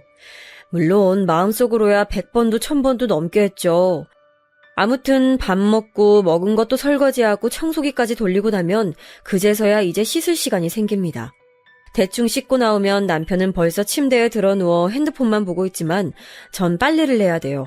출근을 해야 하는데 입을 옷이 없거든요. 어머님이야 하루 종일 집에만 계시니까 옷이 없어도 불편한 줄 모르시고 아버님은 원래 옷 한 벌로 며칠씩 입으십니다. 남편이라도 하게 해야겠다 싶어서 며칠 빨래를 안 하고 버텨봤는데 남편은 그냥 어제 입었던 옷 그대로 입고 가더라고요. 그래서 목마른 사람이 우물 판다고 어쩔 수 없이 제가 빨래 담당이 되어버렸습니다. 집안일 얘기 시작하면 한도 끝도 없으니까 이 정도로만 설명할게요. 여기서 남편한테 왜 안 떠져봤냐고 하실 분들 있겠죠? 남편한테 수도 없이 불만을 말해봤지만 소용없었습니다. 집안일 좀 도와달라고 하면 자기가 할 테니 그냥 놔두라고만 합니다. 진짜로 그냥 놔두면 아버님이 저한테만 뭐라고 하시는데도요. 그러다 하루는 저도 너무 폭발해서 이렇겐 불편해서 못 산다며 화를 냈습니다. 아니, 시부모님이랑 같이 살면 어머님이 집안일 도와주신다며 참견도 안 하신다며. 이게 뭐야. 아버님은 내 우편 택배물 뜯어보고 어머님은 나보고 취미활동도 하지 말라고 하고 맨날 돈 쓴다고 뭐라고 하고 그리고 집안일 어쩔 거야. 내가 퇴근하고 와서 매일매일 집안일 하는 거 당신 몰라? 알잖아. 나도 뼈가 사가. 피곤해서 일에 집중이 안 된다고. 야, 엄마가 아픈 걸 그럼 어떡하냐? 넌 어른이 아프다는데 굳이 시켜야겠냐? 그리고 네가 똑바로 하면 엄마 아빠가 굳이 참견을 하겠냐고. 너 하는 짓거리가 마음에 안 드는데 어른이 훈수 둘 수도 있는 거지? 아니 해도 너무하잖아. 나 이렇게 못 살아. 저는 너무 화가 난 나머지 소리를 빽 질렀습니다. 남편은 저더러 못 살면 어떡할 거냐며 솔직히 본인 부모님 덕분에 우리가 대출도 안 받고 이렇게 따뜻한 집에서 살 수 있는 거 아니냐면서 오히려 저한테 썽을 냈습니다. 차라리 대출 받고 그거 갚으면서 살면 그 집이 나중에 내 집이 되기라도 하죠. 이거는 뭐 눈칫밥에 하녀 취급 당하는데 왜 이렇게 살아야 되는지 정말 갑갑했습니다. 그리고 시부모님께 생활비 드리는 거 생각하면 사실 대출이자보다 많은데 너무 손해라는 생각이 들었습니다. 근데 참 사람 마음이 이상한 게 그 후 남편이 며칠 달래주고 하니까 어쨌든 결혼 전에 5년간 시댁에서 살기로 한 저도 약속한 것이니 눈 딱 감고 5년만 참자고 다짐하게 되더라고요. 그렇게 수도승의 기분으로 매일매일을 버텼습니다. 남편과 약속한 5년은 생각보다 정말 길었습니다. 결혼하고 1년이 지났을 때부터는 집에 들어가기 싫다는 생각에 퇴근 시간이 다가올 때마다 심장이 쿵쿵거리고 숨이 턱턱 막혀왔습니다. 일부러 야근하고 늦게 들어갈까도 생각해봤지만 조금이라도 늦는 날에는 아버님의 집착 때문에 왜 늦었는지 회사에서의 일거수일투족을 보고해야 돼서 그게 싫어서라도 집에 일찍 들어가는 수밖에 없었습니다. 회사에서 회식이라도 하는 날에는 일주일 내내 어머님, 아버님을 달래드리느라 진이 빠졌습니다. 본인 아들은 저보다도 더 회식을 자주 하는데요. 결혼한 여자는 회식도 가면 안 되고 일찍 다녀야 되고 결혼한 여자한테 회식을 가자고 하는 회사가 미친 거랍니다. 그딴 회사 때려치우랍니다. 답답하고 속상한 마음에 친구들하고 만나서 하루 종일 수다 떨고 싶어도 저를 하루 종일 감시하는 시부모님 때문에 맘대로 친구들 만나러 나가지도 못했습니다. 너 오늘도 못 나와? 야, 네 얼굴 잊어버리겠어. 우리가 니네 시댁으로 가야 되냐? 어? 미안해. 다음에 만나자 꼭. 나도 너네 너무 보고 싶다. 늘 그렇듯 아쉽게 친구들과 통화로 섭섭한 기분을 달래고 하루를 마무리해야 했죠. 친구들은 니네 시댁 정말 이상하다며 욕하고 진심으로 걱정도 해줬지만 저로선 참을 수밖에 없었습니다. 그 5년이란 기간 때문에 말입니다. 물론 주말도 예외는 아니었어요. 주말마다 놀러 나가시는 어머님 대신에 하루 종일 아버님 삼시세끼 밥 차려드리느라 나가지도 못하고 남편은 룰루랄라 지 친구 가게에 놀러가서 밤늦게 들어오기 일쑤였습니다. 밥만 차려드려도 되는 거면 그냥 반찬이랑 다 해놓고 아버님 보고 반찬 꺼내서 드시라고 하고 싶지만 아버님은 주말만 되면 저를 자기 비서인 줄 아시는지 시도 때도 없이 불러서 이것저것 시켜대십니다. 커피 좀 타와라, TV 좀 켜봐라, 여기 바닥에 머리카락 있는 것 좀 치워라 등등 불러서 제깍 안 오면 썽을 내시기 때문에 전 방문도 못 닫고 방 안에서 제 할 일 하면서 대기하고 있다가 부르시면 바로 달려가야 합니다. 어머님은 주말에 놀러 가셨으면 재밌게 놀다 오시기나 하시지 시도 때도 없이 저한테 전화해서 집안 상황 보고를 바라십니다. 예, 너 시아버지 밥 챙겨드렸지? 어제 끓인 국 말고 새국 끓여드려라. 밥도 말랑한 거 드리고, 알았지? 네, 어머님. 집안 상황이라고 해봤자 남편은 놀러 나가고 아버님은 소파에 누워서 TV 보시는 것밖에 없는데 굳이 1시간에 한 번씩 전화해서 너희 아버지 밥은 챙겨드렸냐, 반찬 뭐 해드렸냐, 거실 청소했냐, 빨래는 흰 빨래, 색깔 빨래 나눠 빨아라. 굳이 안 해도 되는 잔소리를 하십니다.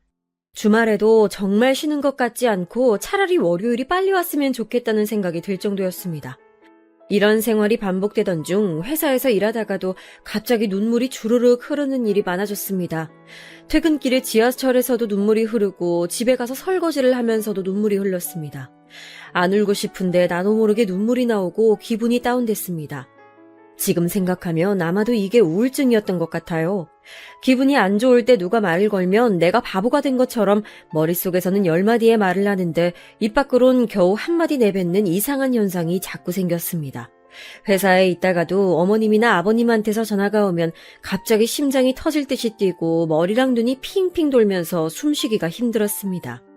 처음엔 혈압이나 심장에 문제가 있는 줄 알고 내과에 가서 검사를 받았는데 공황증세라고 하더군요.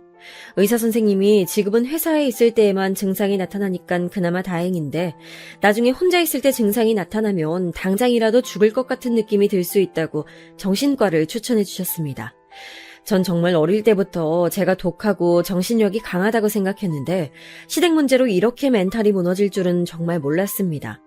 아니, 이렇게 약한 사람인 줄 몰랐어요. 그 후로 정신과에 가서 우울증 약을 처방받고 매일 자기 전마다 약을 먹는 생활이 시작됐습니다. 자기 전 약을 먹을 때마다 내가 왜 시댁 때문에 이러고 살아야 하는지 가슴을 치며 속으로 정말 신세한탄도 많이 했습니다.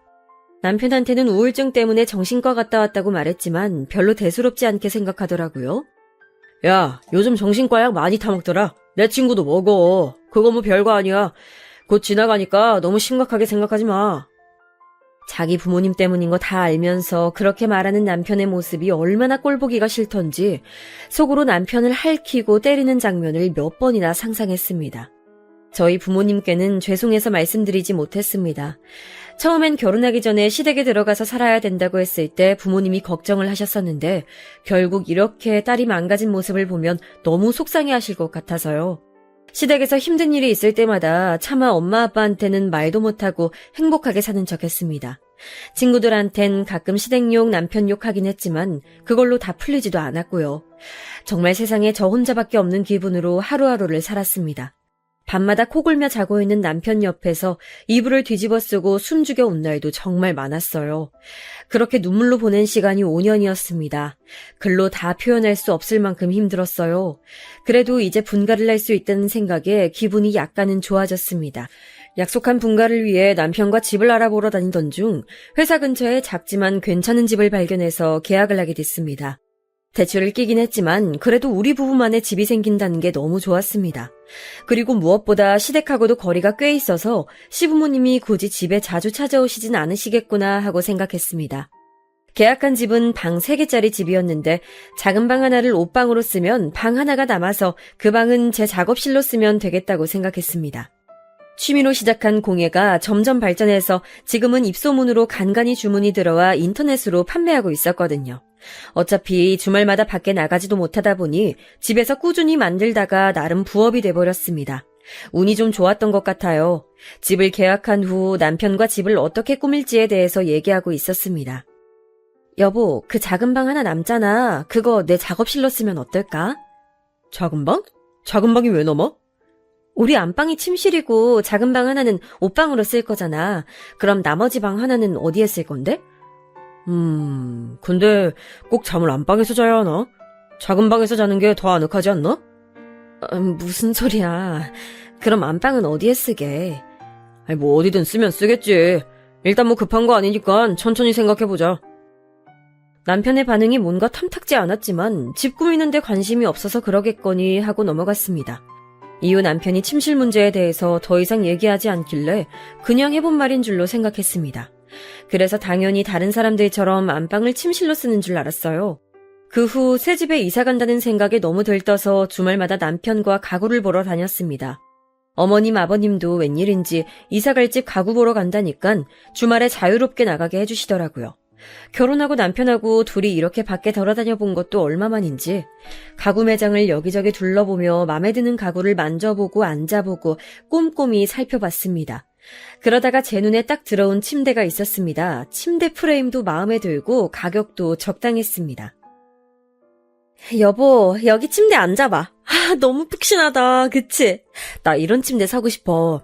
이제 이사 가면 큰 침대에서 잘 수 있겠다. 굳이 큰 침대에서 자야 돼? 너도 나도 잠버릇 있는 것도 아닌데 꼭 넓은 데서 자야 되는 거 아니잖아.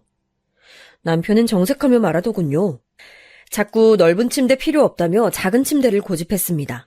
사실 시댁에서 살면서 좁은 방에 큰 침대를 놓을 수 없어 여태까지 원룸에서나 쓰는 작은 침대에 둘이 낑겨서 불편하게 잤거든요.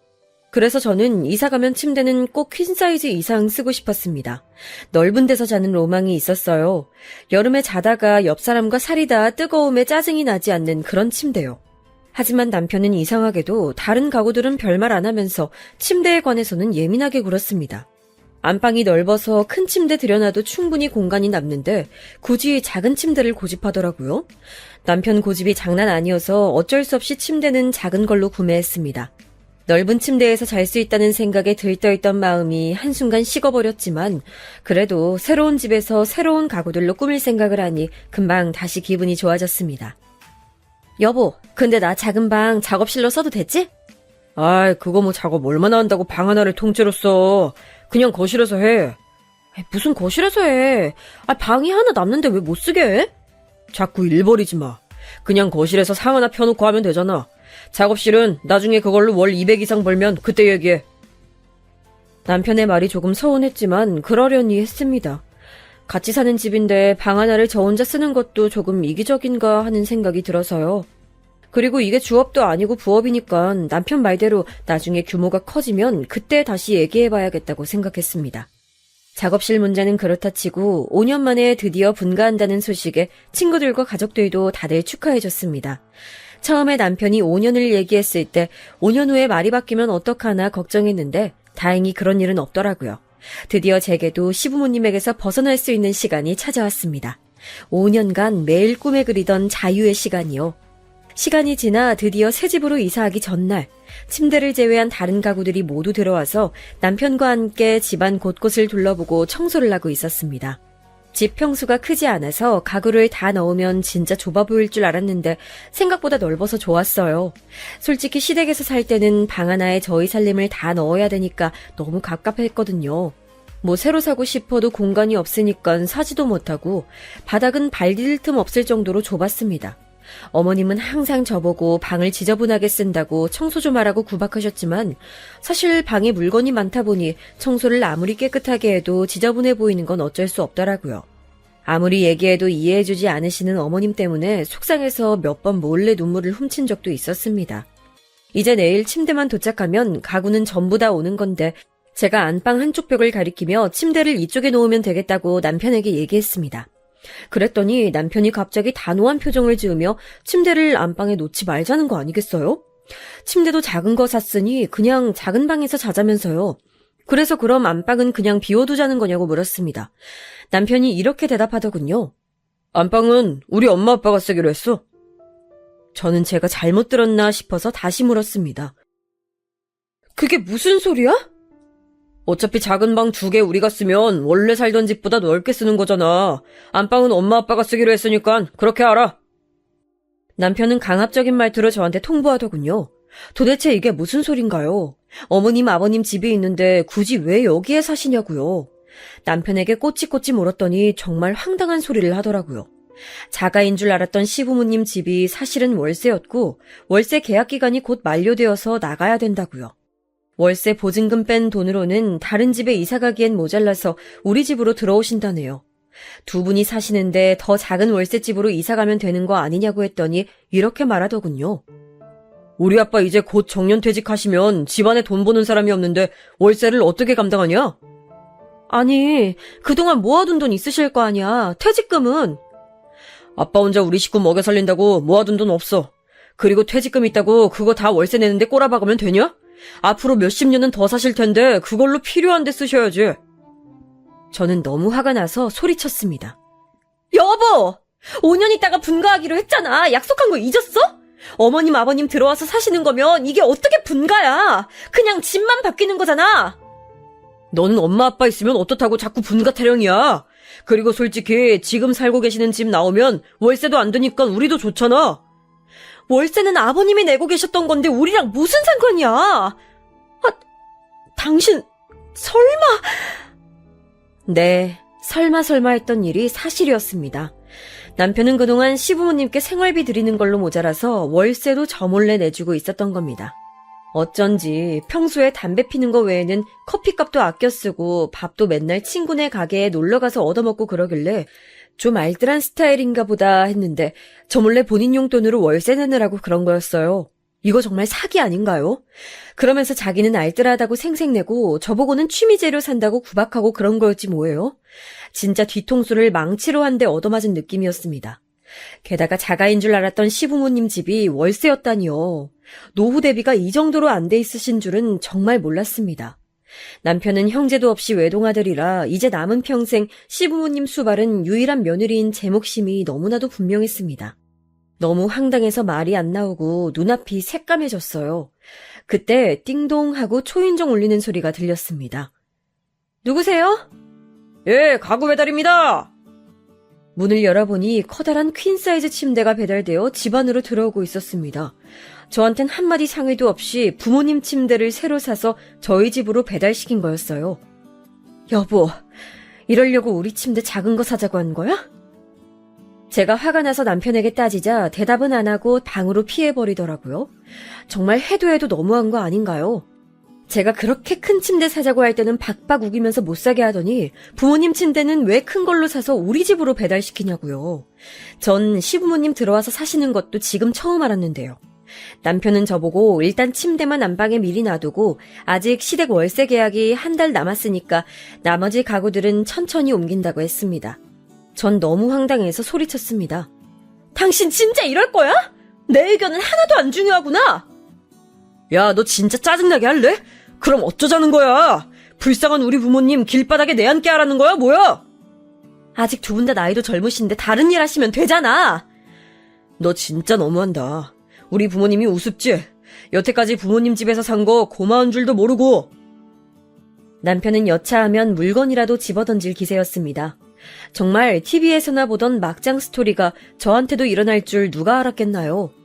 제가 우울증 약 먹어가며 약속한 5년이 끝나기만을 기다렸던 그 시간들이 머리에 스쳐 지나갔습니다. 저의 5년은 도대체 누가 보상해주나요? 진짜 머리가 돌아버린다는 게 어떤 건지 그날 처음 알았습니다. 저는 진짜 너무 화가 난 나머지 뭐에 씌인 것처럼 정신이 확 돌아버렸습니다.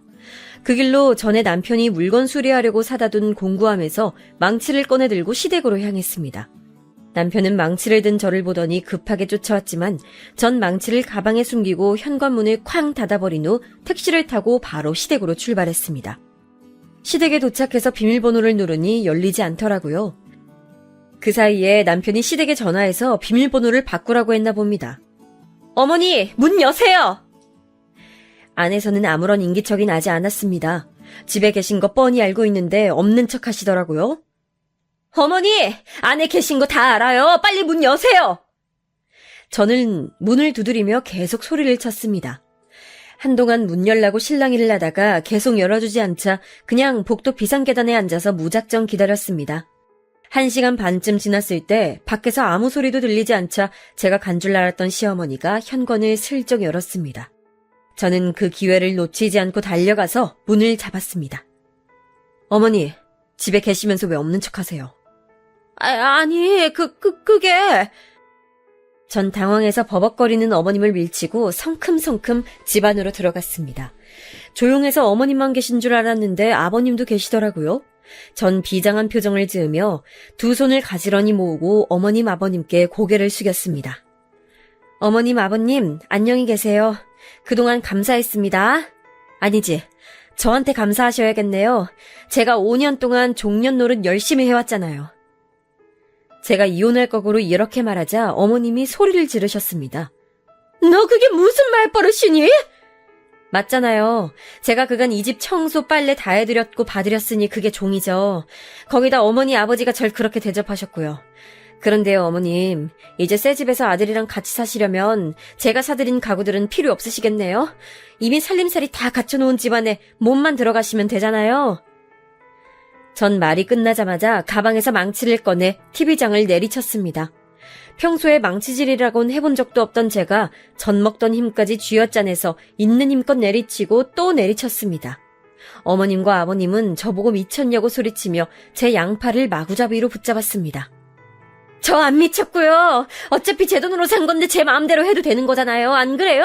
5년 동안 내가 이 집에서 마음대로 할 수 있었던 건 단 하나도 없었는데 이 정도는 해도 되잖아요. 저를 말리는 어머님 아버님과 몸싸움을 하며 팔이 닿는 대로 전부 부수고 또 부쉈습니다. 물건을 부수면서도 눈에서는 눈물이 하염없이 흘렀습니다. 눈앞이 뿌예서 잘 보이지 않아 그냥 보이는 대로 다 부쉈던 것 같아요. 그러던 중 현관문이 열리더니 남편이 집 안으로 들어왔습니다. 제가 연락을 안 받으니 불안했는지 시댁으로 찾아온 겁니다. 야, 너 미쳤어? 남편이 저한테 달려들었지만 전 아랑곳하지 않고 부엌으로 가서 식탁을 망치로 내리쳤습니다. 제가 미친 사람처럼 망치를 들고 날뛰니 막상 무서운지 적극적으로 말리지도 못하더라고요. 전 남편을 노려보며 말했습니다. 왜? 네 머리통도 내리쳐주리? 남편은 얼굴이 시뻘개져서는 어이가 없다는 표정으로 콧김만 내뿜었습니다. 전 이 상황에서 잘못을 빌기는커녕 뻔뻔하게 저한테 화를 내는 남편과 시부모님의 모습에 정말 치가 떨렸습니다. 다시 다른 가구들을 계속 부수고 있는데 시끄러운 소리에 찾아온 이웃들 때문에 어쩔 수 없이 망치질을 멈췄습니다. 전 그 길로 아무 말 없이 가방을 챙겨 집을 나와 친정으로 향했습니다. 택시를 타고 친정을 가는데 눈물이 하염없이 흘렀습니다. 내가 여태 5년 동안 고생한 건 도대체 무엇이었는가를 아무리 고민해봐도 답이 나오지 않았습니다. 부모님 속상하실까봐 여태 아무 말도 안 했는데 차라리 진작 말씀드렸으면 부모님이 먼저 나서서라도 이혼하라고 하셨지 않았을까 하는 생각이 들었습니다. 남편과 시부모님한테서 전화가 계속 오길래 휴대폰 전원을 꺼버리고 시뻘개진 눈으로 친정집에 도착하니 엄마 아빠가 놀라시더라고요. 엄마, 아빠. 아니, 너 이 시간에 무슨 일이야? 왜 울어? 네, 여기까지가 3일 전까지 있었던 일들입니다. 이후로 저는 친정집에서 부모님께 그간 있었던 일들을 모두 말씀드렸고 아빠께서는 저한테 그딴 집구석 가만 안 둔다면서 당장 이혼하라고 난리가 나셨습니다. 엄마는 그래도 시부모님이랑 같이 살지 않는다는 조건에 남편이 동의하고 싹싹 빈다면 이혼은 다시 한번 생각해보라고 하시네요. 저도 지금은 머리가 너무 멍해서 어떻게 해야 될지 잘 모르겠습니다. 친구들은 당연히 당장 이혼하라고 하는 상황이고요. 저도 머리로는 당장 이혼해야 된다고 생각하는데 막상 또 어린 나이에 결혼해서 남들보다 일찍 이혼녀가 된다는 사실에 망설여지는 것도 사실입니다. 요즘 세상에 이혼은 흠이 아니라지만 그래도 막상 제 일이 되니까 쉽게 결정하기가 어렵네요. 엄마 말대로 남편이 잘못을 빌고 원래 계획대로 분가를 한다면 부부 사이가 조금 나아지지 않을까 싶기도 하고요. 남편이 원래 나쁜 사람은 아니었으니까요. 이번 주 안에 결정을 내리고 싶은데 어떻게 하면 좋을까요? 이혼만이 답일까요? 아마도 며칠은 더 고민을 해봐야겠죠. 하지만 지금 심정으론 남편도 시부모도 단 1분 1초도 같이 있고 싶지 않은 게 솔직한 마음입니다. 세상에 드라마에서만 나오던 일이 저에게 일어날 줄이야. 평범하게 사는 게 가장 어렵다는 말을 어디선가 들었는데 그 말이 지금 너무나도 와닿는 순간입니다. 평범하고 무난한 결혼 생활을 하시는 분들이 정말 부럽기도 하고 존경스럽기도 한 밤이네요. 여러분 가정에는 항상 평화와 행복이 가득하시길 바라겠습니다. 제 긴 이야기를 들어주셔서 정말 감사합니다.